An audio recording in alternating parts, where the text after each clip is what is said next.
I've never spoken to this guy, but I sure love his work. I love his love for baseball. Absolutely. And I love how he takes you inside the game in a way that few can or do. He is Jomboy of Jomboy Media here on the Rich Eisen Show. How are you, Jomboy? I'm doing well. Thank you guys very much for having me.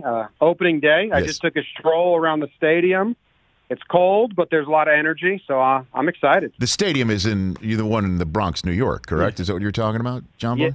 Yeah, our office is 2 blocks away, so we just walked over, took it in, saw ourselves on the billboard, smiled a little, and then now we're in the warmth of our office again. That's okay, very good. Cold day. Awesome. Garrett Cole out on the mound. I mean, so who was your guy growing up? Who was it? How old are you, by the way? Let's start with that. I'm 32. Okay. So I grew up in the Jeter era. It was, watch him play and also listen to his interviews and how he handles himself was, kind of, I think my dad had it easy. He was like, just be like that guy. He's the example. So right. I very much grew up as a little kid idolizing Derek Jeter. And then so I'm trying to do the math in my head here because I was 7 years old when Catfish Hunter arrived and Chambliss went yard in the 76 pennant and the Yankees got wiped out by the Big Red Machine. But I was 8 years old when Reggie arrived, and that was a game changer for me, and I'm a diehard Yankee fan ever since. But Mattingly and Reggie are my guys. I was 7 in 96 and then 8, moving on. So, phenomenal. We saw championships at the same age there, very young. That's about it. So, and then how come you're so into baseball and not other sports? Because that is a question that I think is legit, Jomboy. I think it's a legit question, certainly because baseball is trying to get people your age to do what you're doing, which is talk baseball as much as possible. Yeah, I actually love the pace of baseball. I think the action can be increased. So, I do think the amount of action has slowed down in the later years. But I enjoy the pace. I enjoy being able to talk to the person in the seat next to you and play the guessing game of what would you call here? What would you throw here? Well, we just threw 2 curveballs, so now we should probably go a high fastball. And all the intricacies and the mental part of it, I love that. And, I like how, it's all still, and then everything can explode in any moment, and the bated breath when the pitch is on the way to the batter. All that stuff that all the baseball historians can talk about in flowery language and romanticize. That's gospel to me. I love it. So I grew up, my dad played baseball in college, and then obviously the Yankees were great as I was a kid. Mm-hmm. My family moved around every 2 years of my life, and our sticking point was, we were a Yankee family. We liked Yankee games. When we lived in Australia for a little bit, we lived in Illinois, and my mom would record all the playoff games on VHS. We would eat dinner as a family. Then we would watch the game together afterwards, because it was a different time zone in Australia. So it was kind of, it's a family thing for me. It's a sticking point. It's something that when we talked to our friends back east, when we were moving around, it was a conversational point. And then when I finally moved back here and I got to be into the thick of it again and have the everyday conversations, I was in heaven. So where'd you get the name Jomboy? Oh, that's a bad story. So that comes from a autocorrect. My buddy's phone auto-corrected Jimmy to Jommy when we were in college. And then my buddy, now who's my partner in all of this, Jake, he would just change it from Jomboy, Jommy, Jom Dude, Jom Kid. And it was like a running joke for maybe 2 weeks. But in those 2 weeks, I changed all my socials because I was applying for real jobs at the end of college to Jomboy, and now here we are. And now here you are, and you first started with a podcast at age 17. Is that a true story? 2017. No. So when was your first time when you did that? 2017 was when we started Talking Yanks, which was our first podcast. Right. And it was just a hobby then. I was doing it after work on the side. I was living with my girlfriend at her parents' house. And I was just desperate to talk to anyone about the Yankees and live tweet every game and all that. So once the following grew a little bit, I started a podcast, and thankfully some people were tuning in. There's no doubt about that. And before I have so many questions about your ascent before we actually settle into talking baseball with you. Jomboy of Jomboy Media here. on the Rich Eisen Show. Have you ever gotten a call from Major League Baseball to say, knock it off, you're using our material? Did that ever happen with you? No, Jimmy? no, that hasn't happened. I met up with someone at some event that was from MLB social team, and they were incredibly friendly because I didn't know, and I don't want to ruffle feathers. I'd rather work with them than against them. And I didn't know how they felt, and they're like, "Oh, we got to work with you." And I was like, "Yeah, I'd love to, work together in some way and have the same goal." And they're like, "Yeah, if we're not working with you, like that's a shame." So that was the first step, and then I never heard back. And then last year we got some calls and tried to figure out some ways that we could work together, but I don't think we've ever landed on a specific plan. So we've never really partnered or anything. But as far as I know, that they're not upset with what I'm doing. Might be happy about it, and I've never gotten any complaints from them. They've helped us out a decent amount. Well, I'm pleased to hear that because they should want your material to be out there, because it's to me, when you put out a video and you're breaking something down, and you're noticing something that I didn't pick up because I'm either I didn't have the sound up or something like that. I'm tuned in. I'm locked in. So even when you're showing how the Astros went through with banging trash cans at what time and how pitchers reacted and how they were clearly upset about it because they knew it was happening at the time, and we as fans weren't in on it just yet. I mean, baseball never said to you, knock it off. Never. Not once. Not once. No, I've never had anyone reach out, and I'm sure there are people that dislike it. That's only human nature. But I've never had a player or anyone reach out and say they weren't a fan of what we were doing. I mean, I'm not saying they don't exist. They just have not spoken up and let me know. So it's all been positive on our end. And the savages in the box. I mean, that obviously the video where you broke down how Gardner was bashing his bat on the top of the dugout, and Aaron Boone was arguing with the home plate umpire, and you were picking up on it. I mean, have you spoken to any of those Yankees since then, Jomboy, about all that? Well, yeah, I was at an event, CC Sabathia's gala in 2019, and Aaron Boone. It was pretty close to right after that happened, and the Yankees had made some statements that they weren't thrilled, and they wanted to look into how to stop audio getting leaked, and I understood what they were saying and why they were saying it. So Boone came up to me, and he just kind of nudged me from behind, and he said, "You're funny." And I said, "Oh, okay, so you're not mad?" And he was, "No, I don't care at all. It was awesome."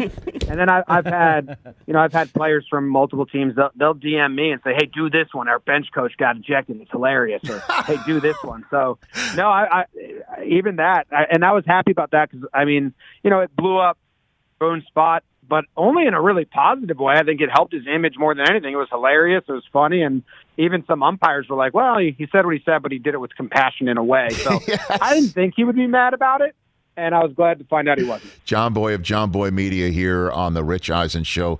Let's get into it. It's the Dodgers world, and we're all paying rent this year. What do you think? Yep. Their B team is just as good as a lot of teams' A teams. They added Mookie Betts last year, and now they add Trevor Bauer this year, and they're still getting better. They bring Turner back, who is just a postseason nut job. His postseason numbers are amazing. So, yeah, I think it's Dodgers world. I think some stuff's going to have to go really wrong for them. I'd be really surprised if they're not in the World Series again. It's just amazing the Red Sox just couldn't figure it out with Betts. And I know that, obviously talking amongst two Yankee fans, it's like the small violin playing, but it still boggles the mind, Jomboy, that the homegrown star needed to go to Los Angeles to be widely respected enough. I don't understand it. I'll never understand it, I don't understand it at all. It doesn't make sense. I don't even think the return they got was that great. And that's why it's cool to see what the Padres have done with Tatis and say, hey, we got a lot of fans coming to Padres world right now because we're growing, because we're getting fun. Well, here's some loyalty for you. He's not going to leave for a decade. Imagine if the Indians did that with Lindor, or the Red Sox did that with Mookie Betts. Sometimes, letting the fans know and giving the fans that respect, like, yeah, he's going to be here forever because he's amazing and we love him and you guys love him. It's just kind of a slap in the face to not even try and to trade him, not even to play the season out and see what you can get. So, we're on all across Southern California thanks to the mightier 1090 in Southern California. Let's linger on the Padres a little bit. You don't think the Padres might be able to, 7-game series this bad boy against the Dodgers? You don't think that could be a possibility when it's all said and done? Or yeah, I've been running into this this dumb take I keep saying where I think the Padres have a better chance of winning the World Series than they do their division. I don't think they can beat the Dodgers in a 162 race to most wins. But in a crapshoot playoff series, maybe the Braves beat the Dodgers and then the Padres and the Braves meet up, or maybe someone else takes care of the Dodgers, or maybe they beat them in a 7-game set, because anything can happen there. But I'd still put my money on the Dodgers. We'll see when we get there. I like the Padres pitching. I wish Clevenger didn't get hurt. I wonder if they'd still pick up Snell and Darvish. But I like what the Padres have done. That's what you need to do to try and compete with the Dodgers. Well, I mean, and I'm sure in New York City, across town, Mets fans with Lindor, with a 10-year contract extension, $300 and some odd million, he's going to provide the spark that, at least DeGrom loses what, 3-2 now instead of 2-1. But I don't unless you think this could be some sort of with Alonso, they can actually put something together in the NL East. What do you think? We'll see. The NL East is pretty fun. I keep saying that one of the Mets, Phillies, and Nationals is going to just stink, and I don't know how, and I don't know who, but one of those guys is going to surprise us in the wrong way, and then the two others will probably be as good as we think they should be. The Mets are interesting, and it really kind of just comes down to a vibe thing, and they have the bats. I don't like their pitching to start the season, but if Carrasco and Syndergaard come back, then I like their pitching a lot. And those guys should come back and be healthy. But we'll see. It's always been bullpen, and their defense isn't great. They got a lot of bats, but they got a lot of guys playing seemingly not their few more minutes left with Jomboy. Position. A few more minutes left with Jomboy of Jomboy Media here on the Rich Eisen Show on opening day. What about the American League? Who do you like in the American League this year? Well, I'll say the Yankees. Okay. And, I can't not say the Yankees. Well, why is that? I mean, why? Why, because, Cole and then obviously, adding Kluber would be something. If the Kluber of his Cy Young years shows up. Yeah, I'm pretty skeptical on Kluber, but I like the Yankees in 162. I think they have enough pitching depth with Montgomery and Herman and Tyone and Kluber and even Davy Garcia. And this Yankees team won 103 games in 2019 while also having the most injuries any team's had in the history of baseball. So I like them for the regular season. It's just when they get to the playoffs, who's going to be the number 2 behind Cole? And we're going to need one of those pitchers that I just named to step up and take that role. Otherwise, I think they're in for a scary repeat of the last 3 years. But, I mean, the lineup today is so crazy. If these guys can stay healthy, and those are the magical words, the Yankees are the best team in the AL. And I think every site has them listed that way. I hope the White Sox take the jump, and I think they added some nice pieces to their team. And I hope the Rays are awful, because I'm a Yankees fan. And I also don't like the way they do things, even though it works. And then, the West Coast is kind of sloppier than I think people realize. The Astros took a step back. I think the A's took a step back. And then the Mariners and Angels and Rangers aren't going to do anything big. And so, lingering a little bit on the Yankees before I let you go, sir, is Judge an MVP this year? Is this the year? Is this finally the year for him? What do you think? Who's the MVP? If he's on the field, yeah. Every time he's healthy, his numbers are great, and he's never not performed when he's on the field. It's just a matter of staying on the field. So let's get through April and the cold weather and see how long he can last. But yeah, if you look at his stats when healthy the last 3 years, he's a top 10, top 5 player in almost every stat that could matter. It's just a matter of being able to stay on the field. So there were some fluke ones early on in his career, but last year was a lot of soft tissue and the injury-prone one. So I hope so. I think he's really, really special to watch. I mean, he's got an arm. He's faster than you think. I don't think people realize that he's a plus defender just because of his size, but he is, and that's really fun.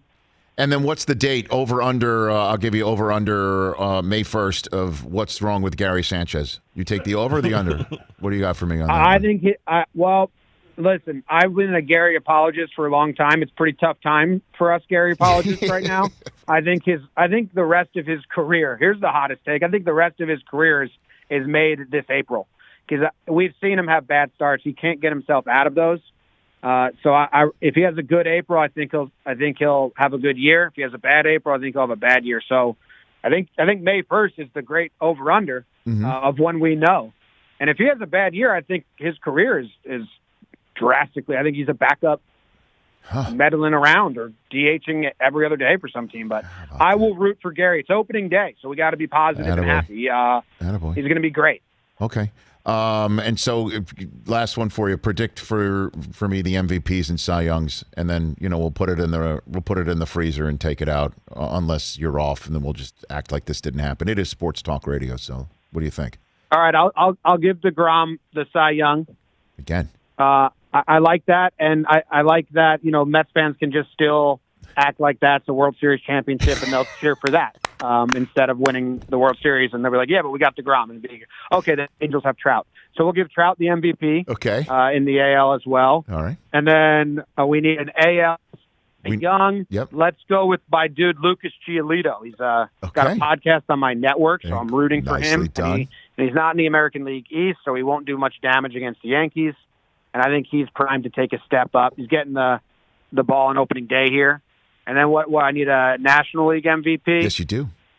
You do. I think Arenado would be fun. I think that the Cardinals going out and making that move and getting paid on it and having it be rewarded and helping them win the division would be a cool storyline for baseball.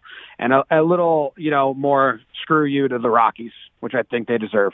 Jomboy, thanks for the call. Everyone can get your media where, for anybody who wants to know, because you have. And how many podcasts do you have now and shows, including Chris Rose, my colleague from NFL Network? Jomboy, we got a ton. I think we're up to like 40 shows or 30 shows. There's a lot on the network. Chris Rose has a show. Trevor Plouffe, who just flew in today to sit with us, he's got a couple of shows on network sequence. He says that you guys were flight buddies one time on a plane. Told me to tell you. That's a fact. That's a fact. Tell him I said hello too. I enjoyed chatting with him. He's terrific. I follow him on Twitter too. He's terrific. Yeah, he's been great. So if you go to jomboymedia.com, it's got a lot of our properties and whatever social media platform you're on. If you search Jomboy Media, you'll be able to find us. Well, look, Jomboy, I appreciate the call. Let's do this as regular as you'd like. Like I said, I appreciate your takes. I appreciate the way that you put your media and your content together. And I appreciate the time here on opening day. Enjoy it. Yeah, but happy to come back whenever. Thank you very much for having me. And my voicemail, did that work? My voicemail? It was beautiful. Okay. It was beautiful. Okay, very good. Take care of yourself. Thanks for the call. That's Jomboy of Jomboy Media right here on the Rich Eisen Show. He did a voicemail only show where he has people leave voicemails with their opinions about the Yankees, and he just plays the voicemails. Hey, you watched all the way to the end. Thanks for that. Watch more right here.